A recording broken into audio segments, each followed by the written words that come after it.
Improved healthcare now available in West Grand Bahama. Small business owners meeting with the Minister of Finance. And October holiday tradition set for McLeanstown this Monday.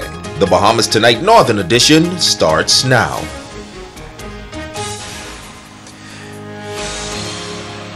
This is the Bahamas Tonight Northern Edition. Good evening, everybody. I'm Ricardo Lightborn, sitting in for Shashina Roll, who again has ducked out. Well, let me tell you, the nation's leader on Grand Bahama today for the commissioning of the healthcare facilities in West End. The refurbishment started about 2 years ago, and residents now can access a new modernized clinic. Let's go to Sabrina Brown. After a massive redevelopment project, the West End Clinic was officially opened.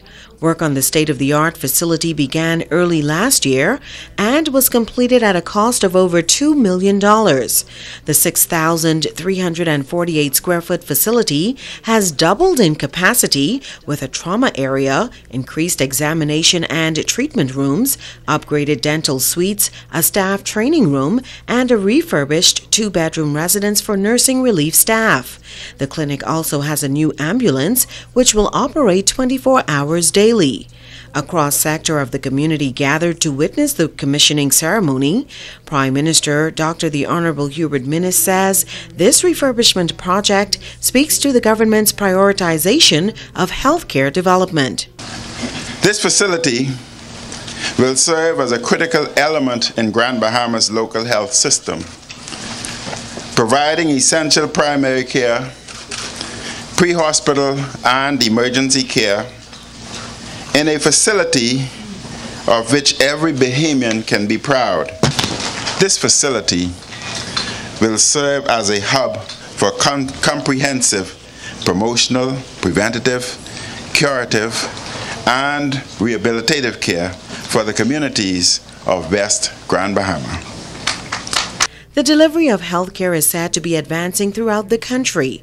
The nation's leader says telehealth technology can play a critical role in this process. In 2007, I was privileged via the Public Hospital Authority as the Minister of Health to launch the first telemedicine pilot project in the country. The project linked the public clinic in Marsh Harbor, Abaco, and the Princess Margaret Hospital emergency room. Right here in Grand Bahama, patients and their physicians in the family medicine program made history as part of a short-term study on the implementation of telehealth within the primary care environment. After only a very brief orientation, these patients were able to upload the results of daily self-tests for weight, blood pressure, blood glucose, or cholesterol to their doctors in real time. He says the development of a national electronic medical record system is another innovative way to improve the delivery of healthcare in the Bahamas. This revolutionary platform will digitally link public clinics and hospitals so that it will not matter where a patient is seen. The patient's information and medical record can be instantly assessed wherever he or she may be. This will enhance the delivery of care in our hospitals and clinics, improving transitional care between facilities and services, while expanding avenues for medical research. Sabrina Brown, ZNS Network News. Well, the Minister of Health, Dr. the Honorable Dwayne Sands, also speaking at today's commissioning ceremony in West End, noting that the significance of the redevelopment of the project, actually as it is important to the advancement of health care here on the island. The growth and development of health infrastructure and services here in Grand Bahama and across the family of islands reflects the evolving nature of healthcare and the continually expanding demand for health services by the public. Now, we know that community health clinics provide primary care as the entry point into the health system. But these clinics also serve as the coordinators of care and services across the health system. Well, the Minister of State for Grand Bahama and Senator the Honorable Kwesi Thompson and Member of Parliament for West Grand Bahama and Bimini, Vakisha Eshcom, also believe that the upgrade in the health services positions the community for further economic development. This clinic really just fits right in the economic development plan that the government has for West End. So to see it opening, we believe that it can really do wonders for this community. When there's going to be some additional economic development that occurs, we believe, in the very near future. And so it will fit right in with those economic plans that are coming. Today we are blessed to have a new state-of-the-art community clinic, one which will require a collective effort in ensuring its success. To the staff of this extraordinary facility, we appreciate each and every one of you. And as I stand here today, I encourage you to do a little more than you are paid to do. Give a little more than you have to. Aim a little higher than you think possible, and give thanks to God for His blessings, health, family, and friends. Well, Prime Minister, the Right Honorable, that is Dr. Hubert Minnis, also says that the government remains committed to actually reviving the Grand Bahama ailing economy. While at the commissioning ceremony today for the refurbishment of the West End Clinic, Prime Minister revealed that an emergency meeting was planned for this afternoon in the nation's capital to discuss the revitalization of Grand Bahama's ailing economy. Now I must leave early to return to New Providence because I have a cabinet meeting at 3:30 today to deal with matters related to Grand Bahama, to see if we can bring investment and employment here.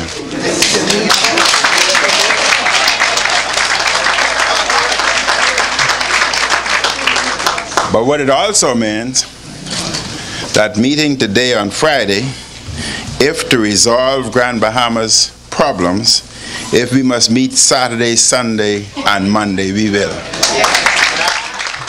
Well, the Deputy Prime Minister and Minister of Finance, the Honorable Peter Turnquest, are meeting with disgruntled business owners this morning in the office of the Prime Minister. While no resolution was reached, both sides say the meeting was very productive. Well, our Talia Hall is standing by in the newsroom. Talia, tell us how this one went.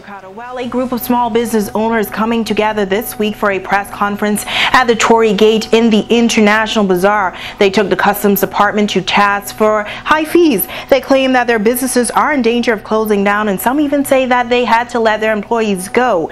Now, the Minister of Finance addressing the concerns of the business owners in Parliament yesterday, while making his contribution, he assured residents that their concerns will be given immediate attention.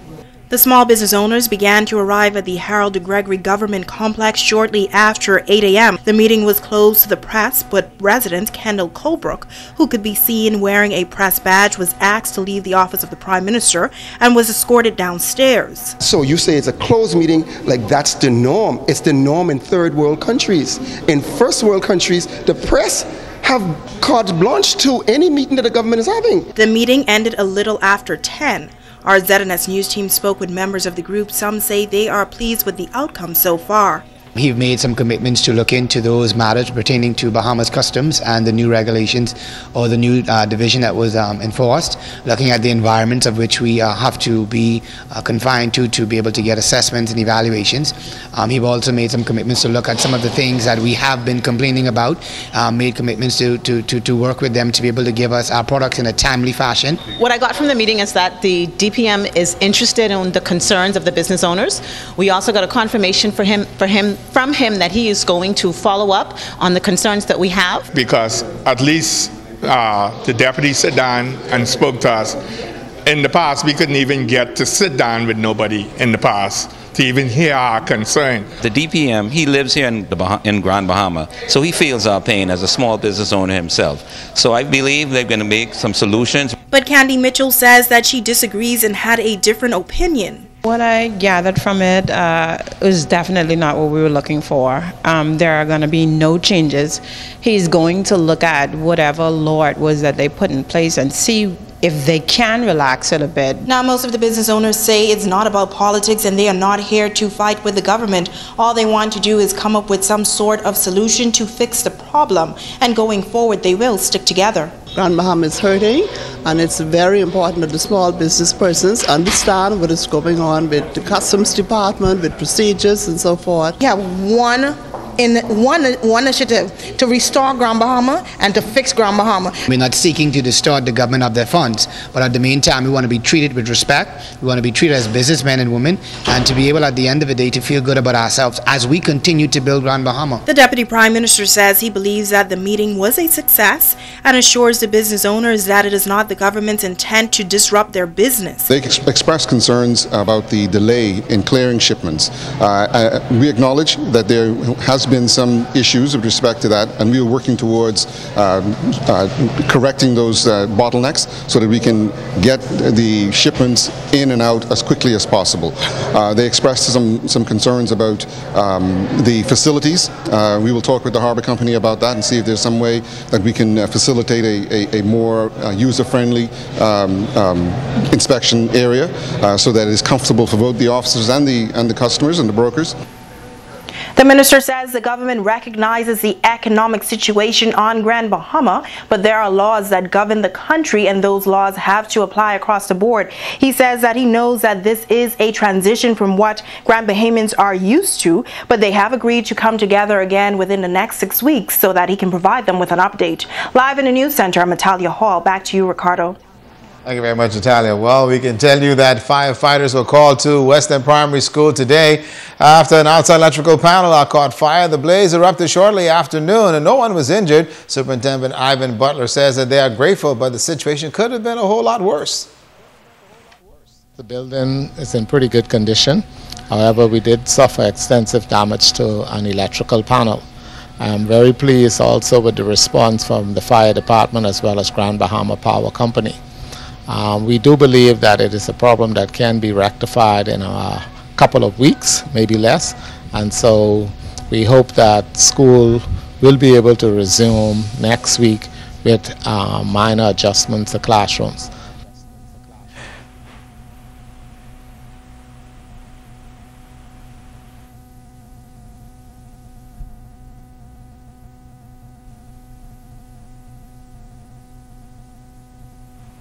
Well, the cause of the fire is still under investigation.